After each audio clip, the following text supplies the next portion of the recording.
क्या तुमने कभी गौर किया है कि जब कोई इंसान मानसिक रूप से मजबूत होता है तो वह दुनिया की हर मुश्किल का सामना ऐसे करता है जैसे कुछ हुआ ही ना हो।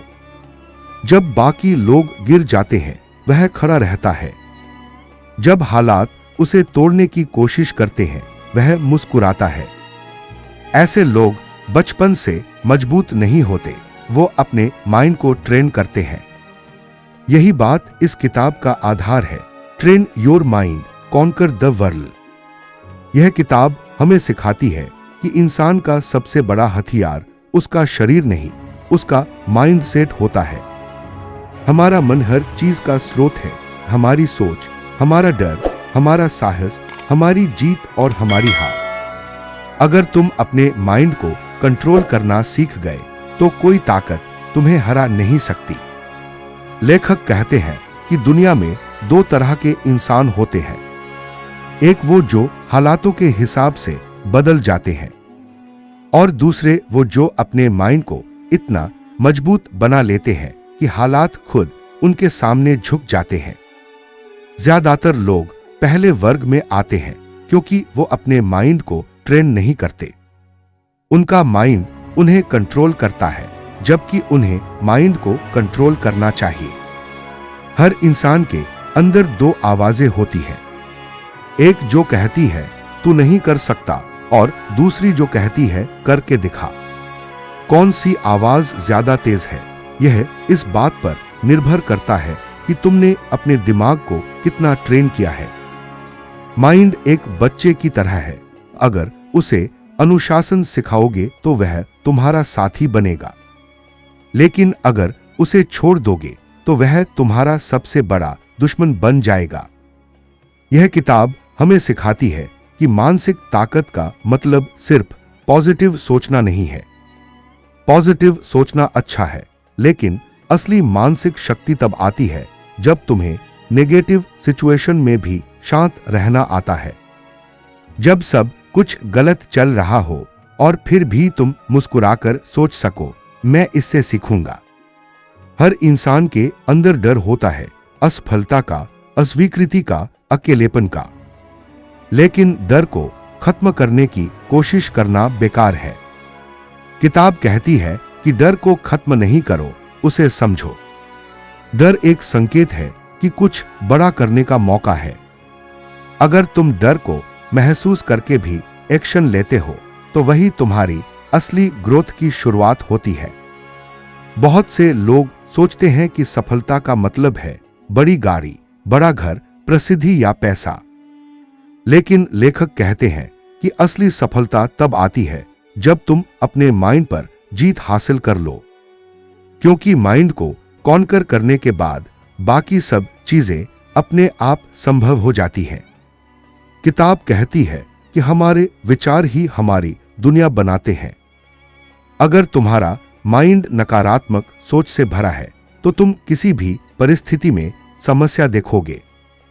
लेकिन अगर तुम अपने माइंड को ट्रेन कर लो कि हर स्थिति में अवसर देखो, तो जिंदगी में कोई भी चीज तुम्हें रोक नहीं सकती।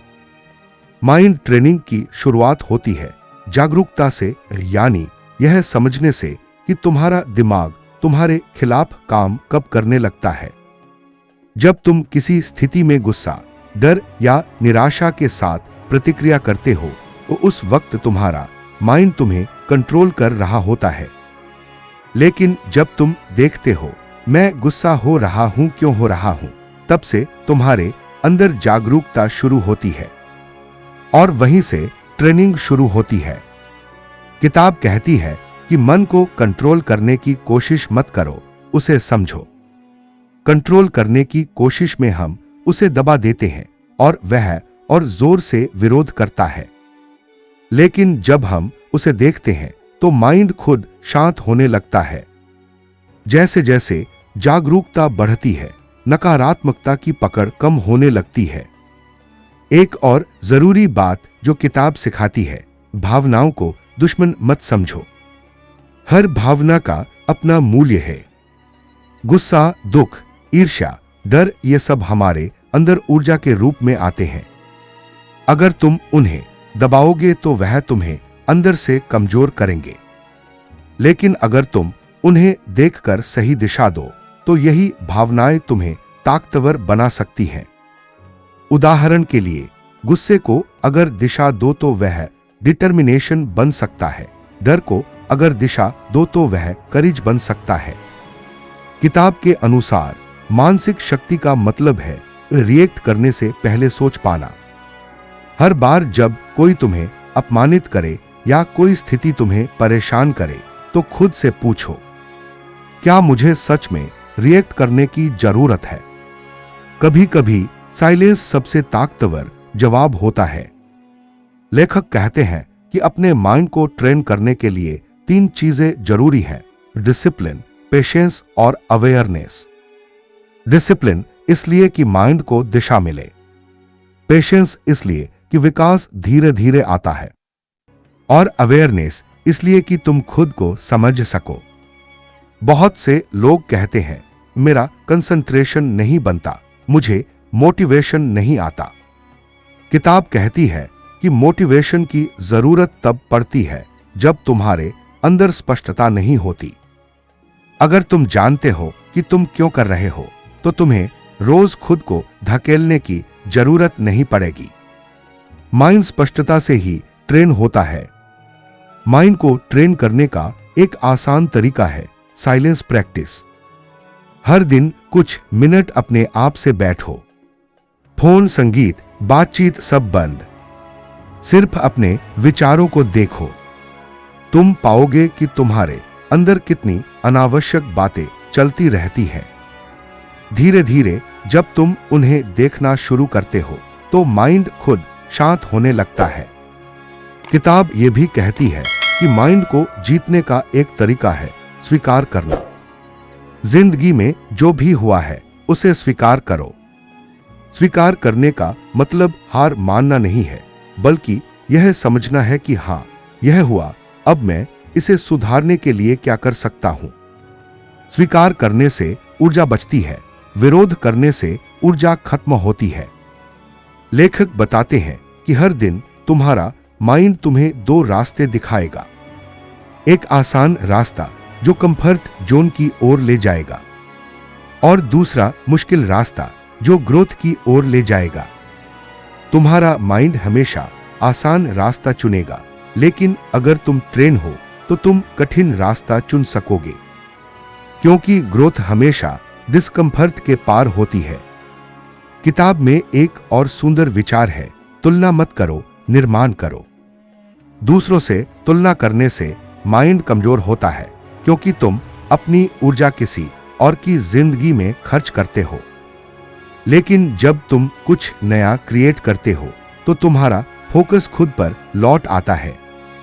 तुलना से निराशा आती है, निर्माण से संतोष।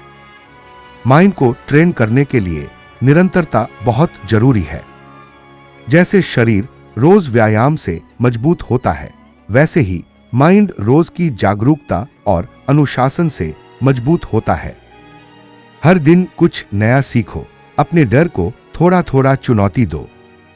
एक दिन में कुछ नहीं बदलता, लेकिन छोटे छोटे कदम मिलकर बड़ी ट्रांसफॉर्मेशन बनाते हैं। किताब कहती है कि माइंड का सबसे बड़ा दुश्मन है ओवरथिंकिंग। हम ज्यादा सोचते हैं लेकिन कम जीते हैं। माइंड को शांत रखने के लिए जरूरी है कि तुम उसे हर वक्त विश्लेषण करने से रोको। कभी कभी बस देखो, सोचो मत। सोच से ज्यादा महसूस करना सीखो, क्योंकि जिंदगी सोचने में नहीं, जीने में है। किताब के अंत में लेखक कहते हैं कि अगर तुम दुनिया जीतना चाहते हो तो पहले अपने माइंड को जीतो, क्योंकि जो अपने अंदर की लड़ाई जीत लेता है उसके लिए बाहर की कोई लड़ाई मुश्किल नहीं रहती। हर सुबह जब तुम उठो तो खुद से यह कहो, आज मैं अपने मन का मालिक बनूंगा, उसका गुलाम नहीं। माइंड ट्रेनिंग एक जीवन भर की यात्रा है। हर दिन तुम अपने अंदर के विचारों को थोड़ा बेहतर बना सकते हो। कभी हार मत मानो, क्योंकि हर बार जब तुम गिरते हो तुम्हारा माइंड सीखता है। हर असफलता तुम्हारे लिए एक नई रणनीति लेकर आती है। किताब हमें सिखाती है कि जिंदगी को बदलने के लिए बाहर कुछ नहीं बदलना पड़ता, बस अंदर की सोच बदलनी पड़ती है। अगर माइंड को सही दिशा दी जाए तो वह सबसे बड़ा साथी बन सकता है। माइंड को ट्रेन करो, उसे अनुशासन सिखाओ और देखो कैसे पूरी दुनिया तुम्हारे पक्ष में काम करने लगती है। अगर तुम सच में इस किताब का असली संदेश समझ गए तो तुम्हें अब किसी बाहरी मोटिवेशन की जरूरत नहीं पड़ेगी, क्योंकि असली ताकत ना किसी जिम में है, ना किसी फॉर्मूला में। वह तुम्हारे माइंड के कंट्रोल में है। जिस दिन तुमने अपने मन को जीत लिया, उस दिन से कोई लड़ाई हार नहीं सकते। दुनिया को जीतने का पहला कदम है अपने माइंड को ट्रेन करना। Train your mind and the world will follow. ताकत शरीर में नहीं, मन में होती है।